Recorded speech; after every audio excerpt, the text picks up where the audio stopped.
Journaling seems to be pretty much all the rage these days, but a lot of people think, like I once thought, that journaling is like this 16-year-old girl in the high school musical movies where she's writing about her heartbreak and her feelings, and they get turned off, right? I certainly was. But since then, I've actually learned that journaling has many different methods. There are many different ways to do it. And in this video, I wanted to share a couple very useful ways that you can start journaling today. Hey guys, Alex Hine, author of the book on habits, Master the Day. So I've included down below this video a free journaling worksheet, as well as an email series you'll get every week on how to use journaling to figure out what to do with your life and find the direction going forward. You can check it out. It's the first link below this video. The way I got into journaling was pretty much the way that a lot of people get into journaling. You're usually hitting rock bottom, you hate something about your life, you're confused about what to do next, and you're feeling a lot of negative emotions internally.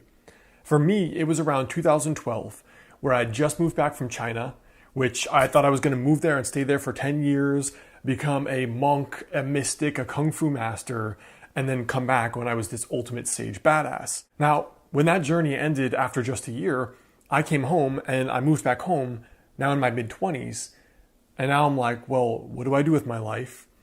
I have no friends.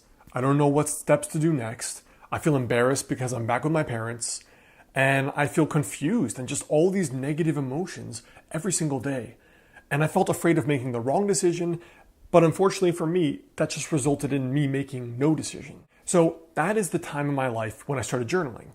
And that's probably, maybe, something that you're going through now, especially everything that's happened this year.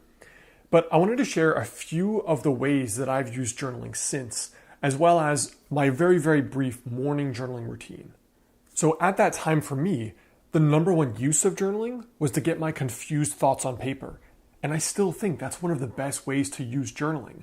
If you have a lot going on in your head about a specific part of your life or this moment in your life, write it all out. But there's three other ways that I typically use journaling a lot. So the first way is journaling to systematically reach your goals. Now, if you've done any kind of long-term goal that takes more than a month, this is one of the best methods to stay on track. For me, I've used journaling extensively in the process of building my business and trying to become a business owner. I didn't know anything about business. Every week I was discouraged for literally years, and it never ended up being as big as I wanted it to be. So every week I would journal my frustrations, I would journal one thing I can improve on, and I would remind myself of my vision and the path going forward, what I really needed to do, what I really needed to work on. The second thing you can use journaling for is just journal to generate ideas. So let's say, for example, your goal for this year is to lose weight or find like a loving relationship, find your dream person. Well, maybe you're someone who struggled with those two things prior in your life. And you're like, so where do I even begin looking for my dream person? Like what do I do? Like walk around on the street and be that weirdo that's chatting up every stranger because they're lonely? Sit down and take time every day to come up with 10 ideas.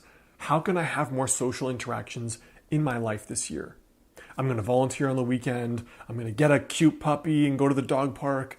I'm going to spend more time in the evenings with people and not alone. I'm going to host a happy hour at my apartment every 2 weeks, yada, yada, yada. So journaling to generate ideas has been a really, really useful thing for me. And the third thing is journaling to track your progress and not get discouraged. I've shared in my videos how I've had a lot of digestive problems and health problems, unfortunately, in my life, even though I take good care of myself. And for me, journaling, the healing process, the healing journey has been so useful. When you don't feel like you're making any progress, you don't feel that well, you're wondering when it's all going to end, you can use journaling to track your progress and remind yourself, oh, 3 months ago, I was actually in a really bad spot. Even though I don't feel great now, 3 months ago, I was way worse. So the things I've been doing have been working. So keeping it almost as like a ship's charter log, right? Like, hey, we're here, we've almost made it, and you're just incrementally tracking that progress. Journaling can be super useful for that.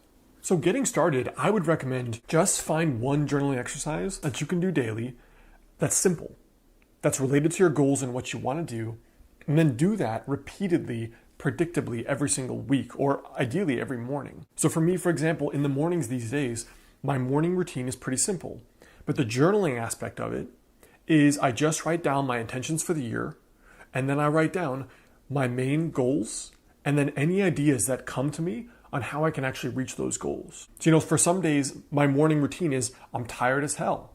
I don't feel that rested, or I didn't sleep well. So a lot of it is just venting the complaining and the frustrations and when is this going to happen and how's it all going to work out? And then I just remind myself of my goals and intentions. So some days it is like morning pages where I'm venting and complaining, and other days it's just generating creative ideas. Now for me, I start with the intentions for the year, which if you've seen my previous video are sabbatical, meaning rest, my health, fun, and connection. So I start with that as the banner at the top to remind myself, this is the intention of this page. What can I do? What outcomes will come if I do these specific things daily? And then I just write. And if a new exciting idea comes to me, that's what I'm putting down on that paper, and that's what I'm finding a way to track in my day-to-day life. And finally, just like with any other ritual, commit to a daily plan around it.